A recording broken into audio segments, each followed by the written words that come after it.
Bom dia. Vamos de Bíblia todo dia. Hoje é dia 6 de outubro. Vamos fazer o nosso devocional. Filipenses capítulo 4, verso 4.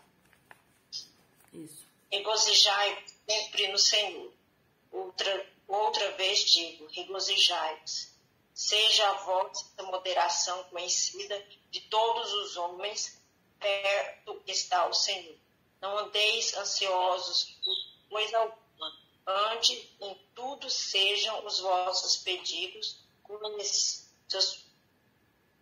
Antes, em tudo sejam os vossos pedidos conhecidos diante de Deus pela oração e súplica com ações de graça.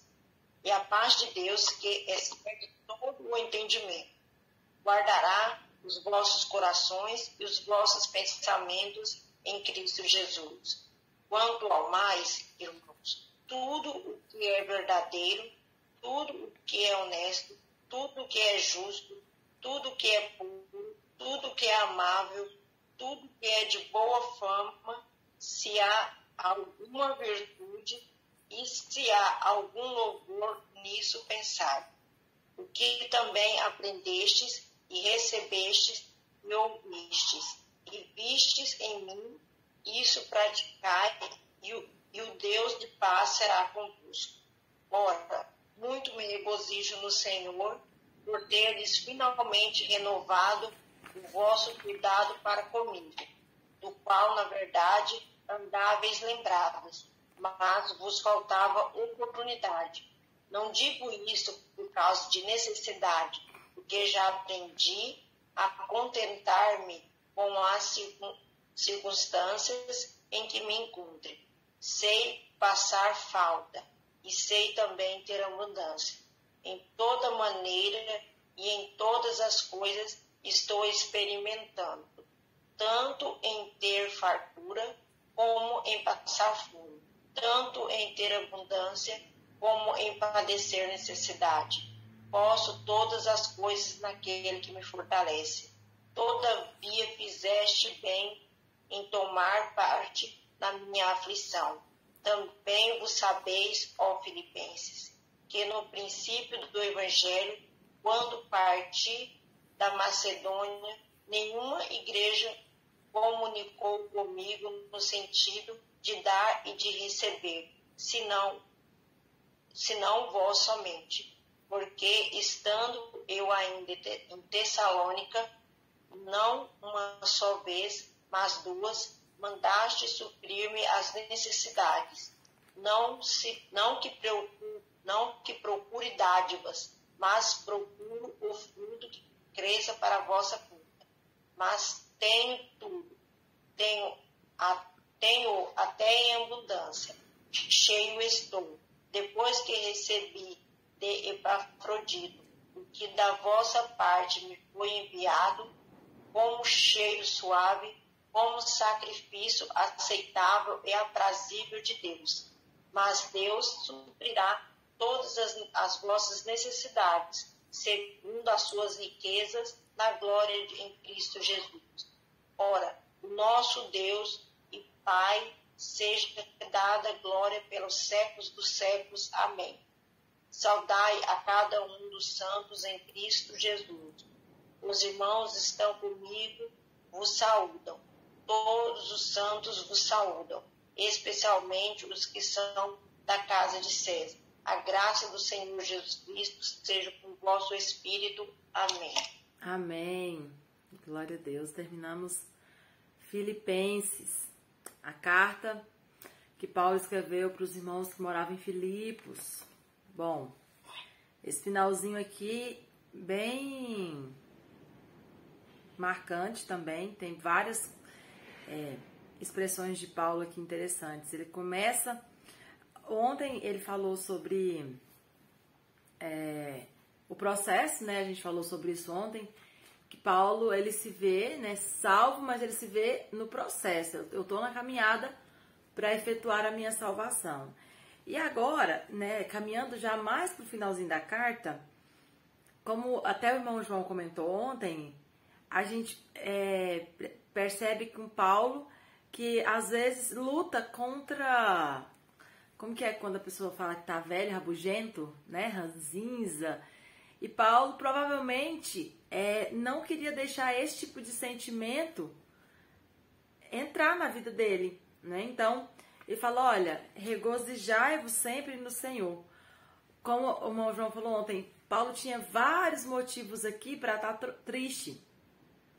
E provavelmente as notícias que ele ouviu, né, dos irmãos de Filipos, havia notícias em que às vezes também eles estavam tristes. Então Paulo fala, olha, regozijai-vos sempre no Senhor. Ou seja, a base da alegria de vocês, assim como a minha, tem que ser o Senhor. Outra vez digo, regozijai-vos, ou seja, é tão interessante isso, né? Paulo, ele não aceita a tristeza como estado de espírito permanente, né? Ele não aceita. Ele fala de tribulação, ele fala de problemas, ele fala de luta, ele vai falar hoje de novo, mas ele fala que a alegria, que a gente sabe que ele fala da alegria da salvação, ela tem que predominar. Aí, olha o versículo 5. Seja a vossa moderação conhecida de todos os homens. Por que Paulo fala moderação? A gente pode concluir que ele está falando de moderação no sentido de conseguir ver alegria em momento de dificuldade? Porque era isso que ele estava fazendo. Ele estava passando por um momento de dificuldade e ele conseguia ver esperança, ele conseguia ver alegria, ele conseguia ver regozijo. Então, essa palavra, pode ser que Paulo está dizendo, olha, seja a vossa moderação conhecida de todos os homens, ou seja, ser moderado é não se entregar, é não viver nos polos, né? Um dia você está saltitante, no outro dia você está depressivo a ponto de morrer. Um dia você está rindo para as paredes, no outro dia você está dando patada em todo mundo. E isso é o oposto do que a Bíblia fala sobre o domínio próprio, né? Que é o fruto do Espírito, que Paulo já falou sobre isso. Então Paulo falou, olha, as pessoas precisam ver o seu equilíbrio.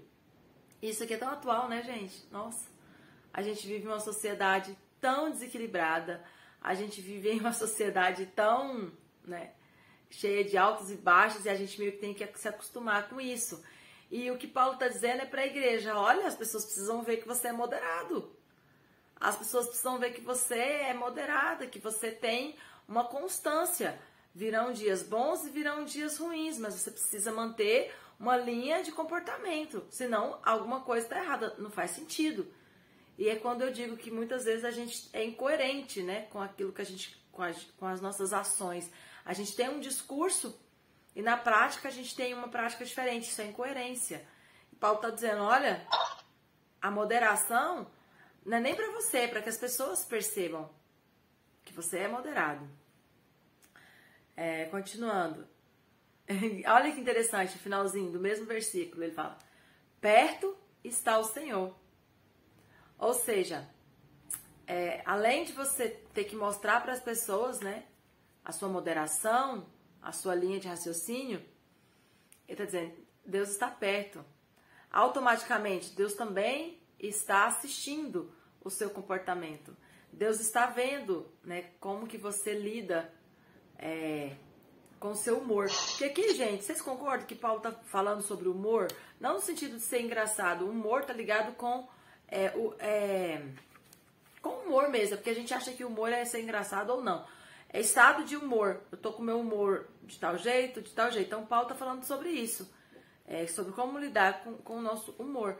Tanto porque os homens irão ver e nos avaliar e Deus está perto de nós. Perto está o Senhor.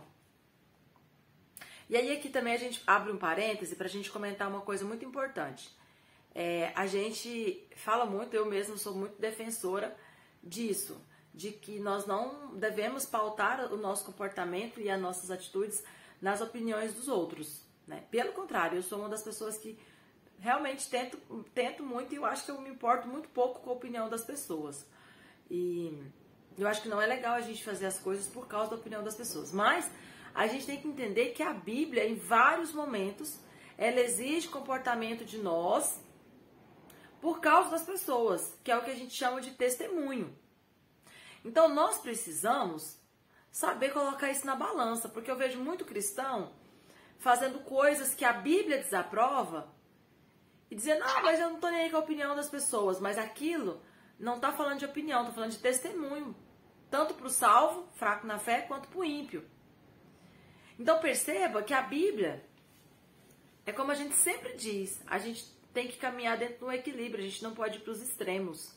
Então, do mesmo jeito que a gente pode dizer que a gente não faz as coisas por causa do outro, a gente não deve se preocupar com a opinião do outro, isso é verdade. Também devemos tomar cuidado com a opinião do outro, isso também é verdade. Vocês não estão entendendo? Então a gente não pode ser extremista. Tipo assim, eu faço mesmo, tô nem aí com a opinião dos outros. Tá, tudo bem, isso pode ser verdade em alguns momentos. Mas, em outros momentos, a opinião do outro é importante. E a Bíblia tem vários exemplos que nos mostram isso, ok? Então, assim, só pra gente entender que existe, sim, a necessidade, principalmente quando a gente leu sobre, né, os fracos na fé, Paulo falando, né, sobre como eu tenho que abrir mão de fazer coisas e de viver coisas por causa do meu irmão que é fraco na fé. Então, é mais do que claro, né, que a Bíblia espera comportamentos de nós, não só por causa de nós, mas por causa do outro. Por causa do nosso amor, a fé e respeito à fé e à caminhada do outro. Ok? 6. Também, Daíra, depende muito quem é esse outro. Porque às vezes importa, às vezes não importa. Sim, verdade. Às vezes esse outro só quer acabar com a gente. Não dá no contexto de ser edificado, né? Verdade. 6. Não andeis ansiosos por coisa alguma. Gente, esse versículo, eu decorei ele, eu era ainda muito novinha. E eu confesso para vocês que eu já falei ele para tantas pessoas. No começo da minha fé, eu era adolescente, tinha 14 anos, e já tinha muitas pessoas ansiosas. E eu não me considero ansiosa, eu acho que eu não sou ansiosa. E eu via as pessoas ansiosas e eu ficava assim, mas não pode. Aí eu decorei esse versículo muito cedo, e eu lembro que eu falava ele com tanta assim, ingenuidade para pessoas adultas, cheia de problemas, cheia de... Na época não era igual hoje, que tem esse tanto de síndrome de... as pessoas têm, né? Síndrome de ansiedade, as pessoas têm muito isso. Não tinha ainda assim desse tanto, né? Há 20 anos atrás. Mas já tinha muita ansiedade. Eu lembro que sempre quando a pessoa começava a mostrar que... Eu falava, olha, Filipenses 4:7 fala, né? Não andeis ansiosos, né? Lance aos pés do Senhor toda a sua ansiedade. Filipenses 4:8, né? Que vai falar isso. Então, E olha como a nossa sociedade precisa disso. Vocês percebem que a Bíblia tem um remédio perfeito que a nossa sociedade precisa e as pessoas não querem esse remédio. A gente quer comprar um remédio, a gente quer com o nosso esforço, né, ter um resultado. E a Bíblia tem o remédio que a gente precisa, ó. Não andeis ansiosos por coisa alguma. Ah, Deus, obrigado. Antes, ou seja, antes de ficar ansioso, fazer conhecido, aliás, sejam os vossos pedidos conhecidos diante de Deus, pela oração e pela súplica, com ações de graça. O problema é que a gente não quer orar, né? A gente não ora. Nós somos uma igreja, a igreja moderna que eu falo, né, desses últimos anos, dessas últimas décadas, a gente é uma igreja que não ora. Existem pesquisas com cristãos, que estão dentro de igrejas, que frequentam, que não oram, né? As pessoas não passam, 10 minutos em oração por dia. E aí você percebe, é uma incoerência, né? Eu falo por mim, eu oro muito pouco. É uma incoerência, somos cristãos, queremos esse remédio, mas qual que é o remédio? Né, para não ficar ansioso, orar, e a gente não quer orar. Então aí não dá certo, né? Aí não dá certo. E é tão interessante que até a medicina, ela aprova o resultado positivo da cura, não só da ansiedade, mas de vários problemas emocionais, depressão, ansiedade, um monte de síndrome. A medicina aponta o resultado positivo da oração. Não porque eles acreditam que Deus está curando, mas eles falam que o simples fato de você orar... Só um minutinho. O simples fato de você Continuando, né? Então, até um ateu, se ele falar de, tipo, se você falar para ele que você tá orando por ele, ele agradece. E aí você fala, tá, mas você não crê em Deus? Ele fala, não, eu não creio em Deus. Mas a energia sua, gastada em favor da minha pessoa, no universo, tem um resultado positivo. Olha que coisa interessante. Então, até pro ateu, até pro cientista que não acredita em Deus, ele acredita no poder da oração. Interessante isso, né? Uma vez eu estava vendo sobre isso. E aí a Bíblia diz isso, fala, olha, não fica ansioso, mas ora. Leva, né, aquilo que está te levando à ansiedade, leva isso a Deus. E você vai ver que vai dar tudo certo. E a gente não crê nisso mais, né? Não crê como deveria, né? A ponto de fazer isso e acreditar que isso sim vai resolver o nosso problema. Pelo menos essa é a minha opinião, né? O que eu vejo, né, ao meu redor.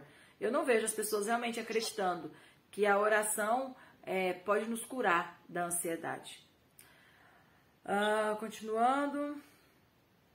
E a paz de Deus, que excede todo entendimento, guardará o vosso coração e o vosso pensamento. Então, quando você ora, vem uma paz de Deus, que é a paz que o mundo precisa, né? Quando você ora, vem essa paz e ela guarda o seu coração e o seu pensamento, os seus sentimentos e os seus pensamentos. Então, como eu disse, na teoria é perfeito, o problema é que a gente não pega isso na prática, né? A gente não vive isso na prática. Quando eu falo a gente, eu falo sim, da igreja no geral, da grande maioria, tá? Quanto ao mais, irmãos, ou seja, quanto às outras coisas, aqui ele está falando sobre a ansiedade, sobre o sentimento.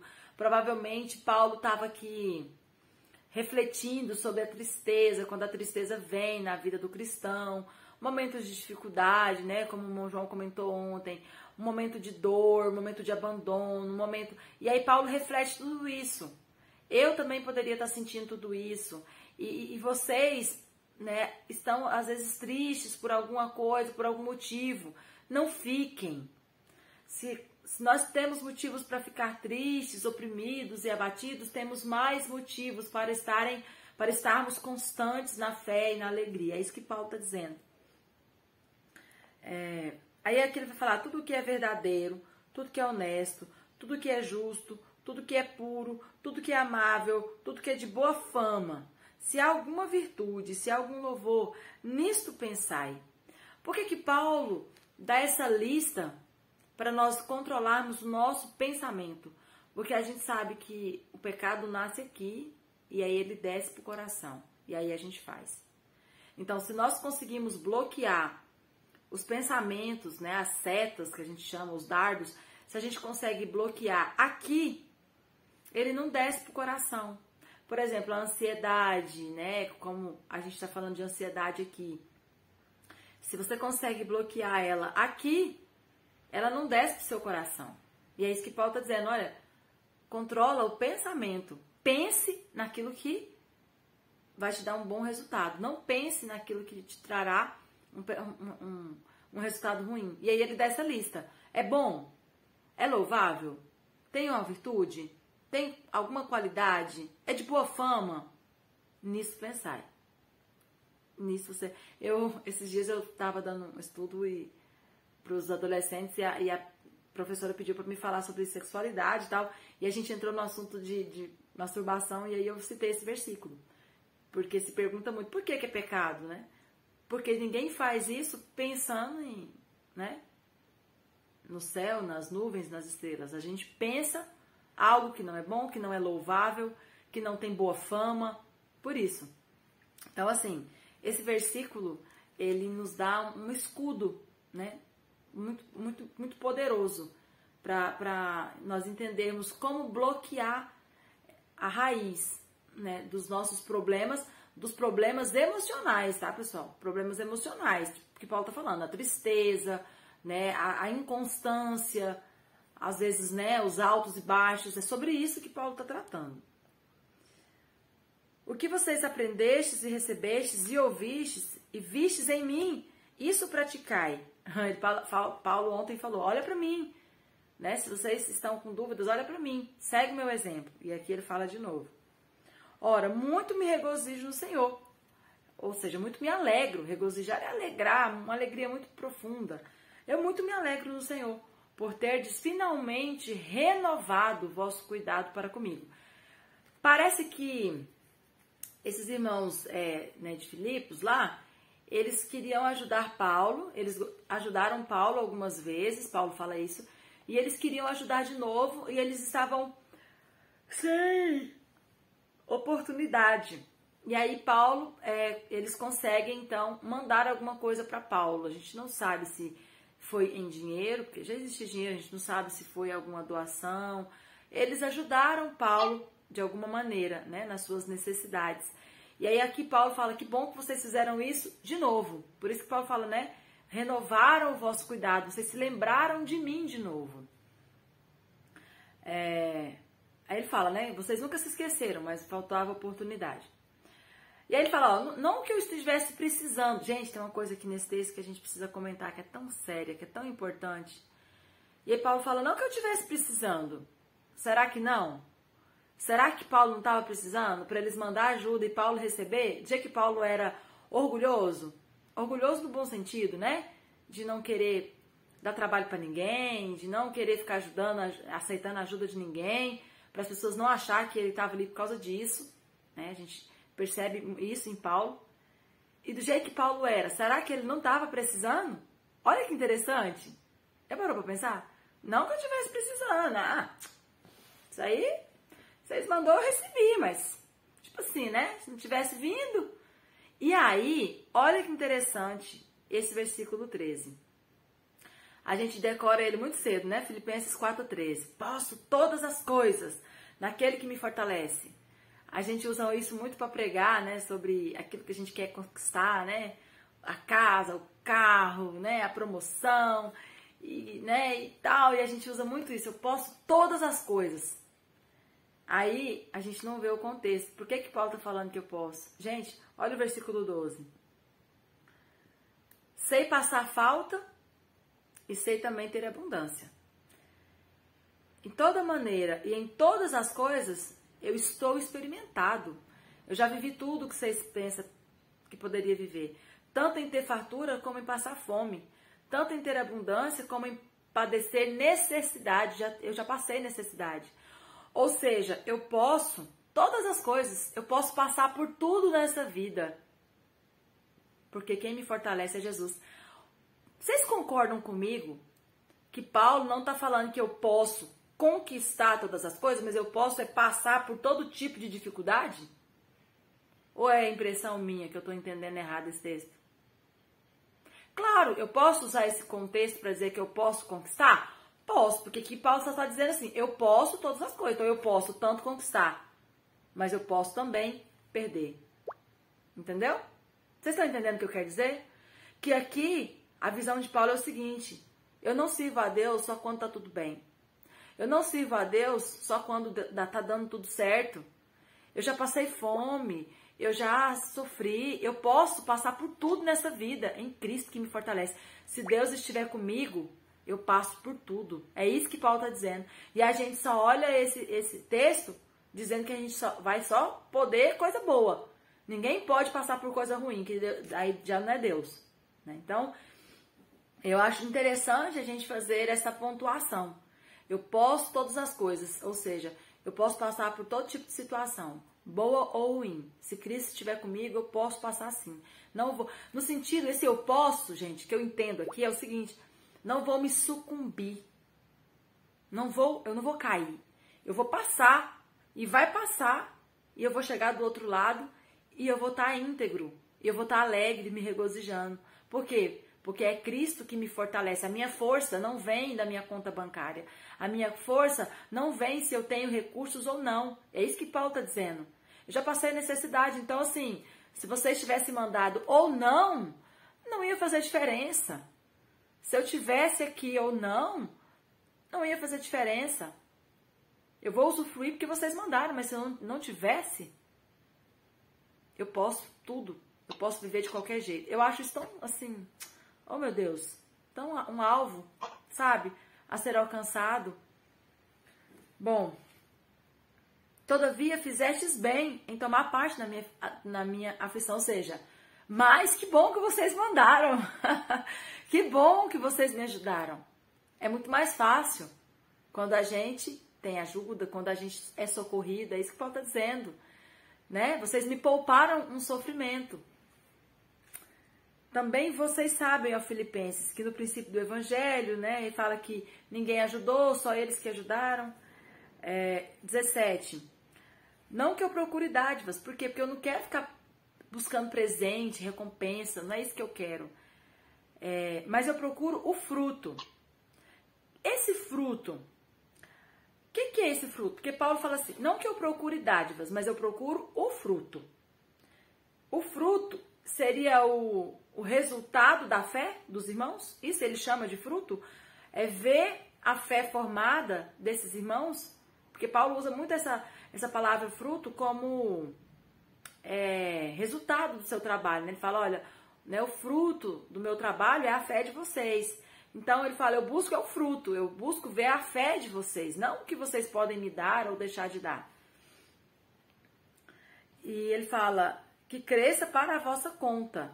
Então esse fruto, que ele põe essa imagem de fruto, que vai crescendo, ele fala, esse fruto não é para que eu coma, é para vocês, esse fruto é para vocês mesmos usufruírem. Bom, depois se vocês quiserem comentar. Mas tenho tudo, tenho até em abundância. Ele fala, eu não quero presente, porque eu já tenho tudo. Eu tenho até demais, mais do que eu preciso. Estou cheio.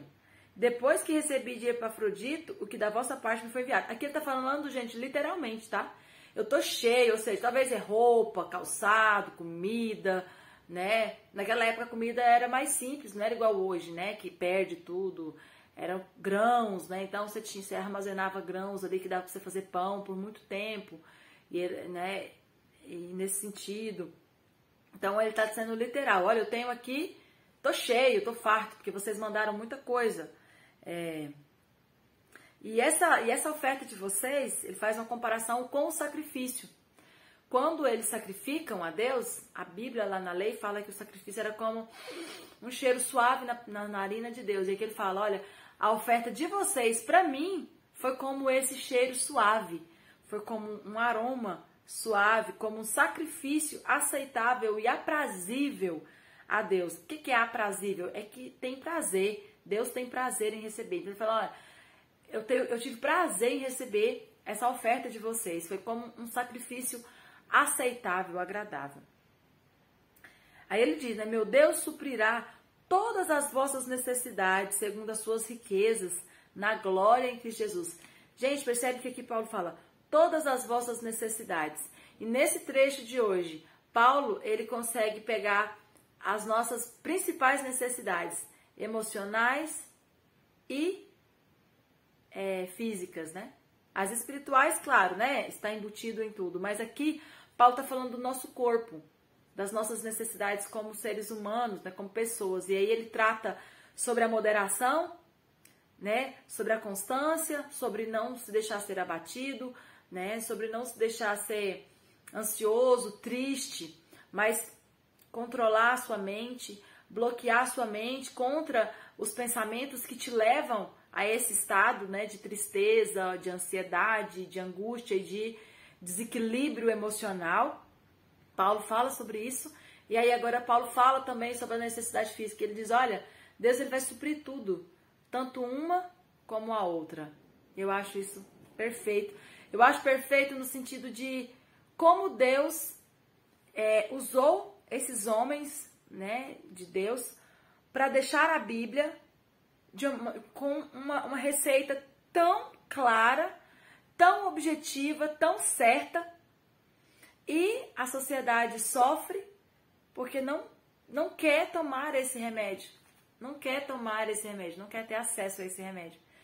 E quando nós entendermos que esse é o remédio da nossa alma, da nossa vida e da nossa sociedade, ele tem um poder transformador. Bom, é isso. Aí agora Paulo vai se despedir, né? Mandar beijo para todo mundo. E aí, o que vocês acham?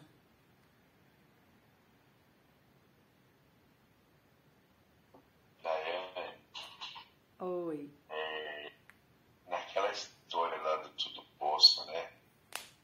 Eu concordo com você também. Claro que o contexto que Paulo vem falando é eu tudo posso, eu posso estar em qualquer lugar, né? E aí, duas coisas que eu queria falar aqui, assim, rapidinho. Eu ando falando meio demais, né? E aí, primeiro, assim, o alvo, né? Paulo tem muito claro que o alvo dele, né? E também um pouco serve para nós, né? Porque um pouco das nossas angústias, um pouco delas é o nosso alvo. Paulo tinha um alvo. Ele tinha consciência, primeiro, do trabalho dele com o Evangelho, né? Da escolha dele, ele fala isso em vários momentos. E ele tinha certeza de que a razão dessa vida era nos preparar para uma vida eterna. E que, portanto, tudo que acontecesse aqui, não é nada próximo da oportunidade dessa vida. Então, assim, primeiro isso, o alvo. Né? Porque aonde que vai dar isso? Bom, se eu tenho essa consciência, eu já não... Eu não vivo mais esse mundo da ansiedade. Eu não vivo mais porque aquela história que Cristo disse assim: vinde a mim, os que estão cansados. Porque toda a pregação de Paulo, tudo que Paulo fala, a gente já falou isso aqui, necessariamente precisa estar sob o lombo, né, ou sobre o alicerce das lições de Cristo, né? E Paulo está dizendo exatamente isso aqui agora, né? E para essa ideia, para essa coisa das nossas inquiedades, das nossas ansiedades, das nossas inquietudes, se a gente conseguir, não é fácil, claro que não é, né? A gente é imediatista pra caramba, mas se a gente conseguir compreender, e daí todas as coisas, não é que elas perdem a importância, mas elas diminuem um pouco a carga que elas têm sobre nós, de todas as nossas conquistas, né? Se a gente conseguir compreender que isso aqui é um momento de passagem, que nada nessa vida, nem a nossa casa, nem o nosso carro, nem os nossos móveis, nem a nossa conta bancária, que a gente pode viver sem tudo isso. E outra coisa que também Jesus disse, que é uma coisa que eu acho maravilhosa, Jesus disse assim: eu vos deixo a paz, eu vos dou a minha paz. Não a paz que o mundo dá, porque Jesus sabia que a paz que o mundo dá é incapaz de nos dar a paz. Sim. Que é essa paz da ansiedade, ter, do possuir, do ser. Jesus sabia muito bem disso, que essa paz não conseguiria preencher o nosso coração. Eu penso que porque o nosso coração espiritual, ele que está na razão da nossa paz, ele só pode ser preenchido por Deus, porque é aquela nossa parte quando ele fez assim, ó, diz o texto lá da criação do homem, e Deus soprou a vida na narina do homem. Quando a gente sopra a vida, né, a gente joga vírus, joga um monte de coisa para fora, né? Então Deus jogou em nós o seu espírito. Então esse espírito só pode ser preenchido com essa alegria, com essa expectativa do reencontro, né? Então, assim, e eu acho que é isso que Paulo fala, né? Se a gente conseguir, não é fácil, gente, não é fácil para ninguém, porque daí a gente vai levantar daqui agora e tem um monte de gente esperando que nós façamos alguma coisa, a gente tem um monte de compromisso, tem conta para pagar, tem boleto, tem a tarifa do carro, da moto, enfim, todos os nossos compromissos. Então não é fácil, mas se a gente conseguir, em algum momento da vida, dar aquela respirada e falar assim: não importa, meu alvo é Cristo. Sim. Meu alvo é Cristo. Se a gente conseguir fazer isso durante o dia, igual a Daiane falou, né? Viu que tem uma expressão aí no texto que diz assim, e a sabedoria de Deus que a tudo excede. E é acima de toda a compreensão. De fato, Daiane, quando as pessoas falam realmente, provavelmente, né, que você falou sobre a oração. Por quê? Porque isso daí, quem pratica, quem tem algum tipo de conhecimento, por exemplo, sobre você esvaziar a mente sobre aquela coisa lá do sujeito que para, como é que é o nome? Me ajuda aí? Meditação. Aquele sujeito. Meditação. O que é meditação? De alguma forma, senão é muito próximo da oração. Sim. Porque quando eu oro de verdade, o que eu faço, gente? Eu me desligo do mundo inteiro quando eu estou orando. E foco naquilo que contemplo o Senhor nas minhas inquietudes e tal. Então, assim, porque a inteligência Deus dá, e o que o homem vai fazer com ela, que nome que ele vai dar para as coisas, isso pouco importa. Se o homem vai dizer que quer meditar, quer orar, mas é você parar.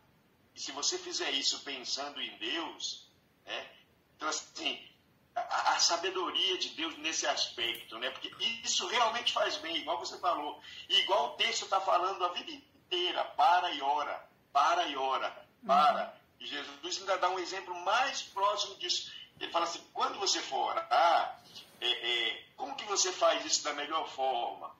É na igreja, louvando, saltitando, dando glória a Deus bem alto? Não, ele fala assim, vai para o seu quarto, se recolha no seu quarto e ore, fique sozinho e fale com o Criador. Exatamente isso. Sim. Ele fala para que você faça isso dessa forma. Né? Então, assim, eu penso também, igual a você, que é disso que Paulo fala, e é nesse sentido. E Paulo, aí nesse texto mesmo, ele vai dizer, meu alvo é Cristo.